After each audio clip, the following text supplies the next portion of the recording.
Bonjour à tous, cette vidéo est la suite de ma vidéo précédente où j'ai abordé la notion d'énergie vitale ou bioénergie, d'après Reich, les bioénergéticiens et la psychologie biodynamique. Nous avons déjà vu que lorsque nous sommes détendus, que nous affinons notre conscience corporelle, nous pouvons petit à petit commencer à ressentir cette circulation de courants vitaux, de circulation énergétique, par des manifestations comme des fourmillements, des picotements, des petites vibrations, des courants de chaleur. Aujourd'hui, on va voir quels sont les principes clés de la circulation énergétique dans le corps. Le premier principe, d'après Wilhelm Reich, est que l'énergie attire l'énergie. Ça veut dire que ces courants fluidiques, ces courants énergétiques vont s'orienter et s'accumuler, s'orienter naturellement vers les endroits du corps qui sont déjà chargés en énergie. Et à contrario, elles vont se retirer, donc elles vont déserter les endroits qui sont dévitalisés ou déjà un manque d'énergie, ce qui n'arrange pas évidemment les déséquilibres que nous pouvons avoir. Le deuxième principe est que l'énergie attire les fluides.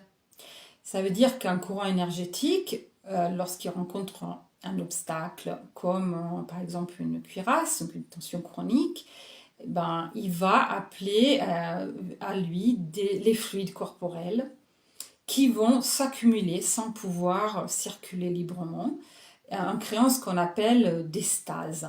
Nous pouvons considérer par exemple la cellulite comme un exemple de stase fluidique. C'est un fluide, ce sont des fluides corporels qui meurent et qui perdent leur vitalité. Si nous considérons cette circulation énergétique comme des rivières, nous pouvons considérer ces stases comme des marées, des étangs d'énergie qui meurent petit à petit et où nous avons une accumulation de débris cellulaires, de différents types de déchets, hormonaux, des toxines, ce qui à long terme va provoquer facilement des inflammations. Maintenant, j'aimerais voir les 3 qualités d'énergie décrites par la psychologie biodynamique. La première qualité est une énergie dite rouge, qui est en lien avec le système nerveux sympathique, et je vous invite à voir ma vidéo sur le système nerveux pour en savoir plus. C'est une énergie ascendante, vitalisante, émotionnelle, en lien de manière archaïque avec la défense du territoire, le combat ou la fuite. C'est une énergie qui s'active lorsque nous sommes dans l'action.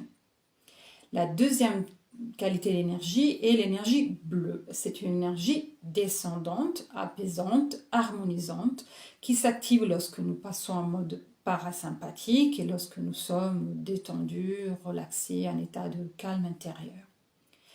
Le troisième type d'énergie est une énergie horizontale, neutre ou blanche. Elle s'active lorsque nous sommes en relation avec les autres, dans des échanges du quotidien.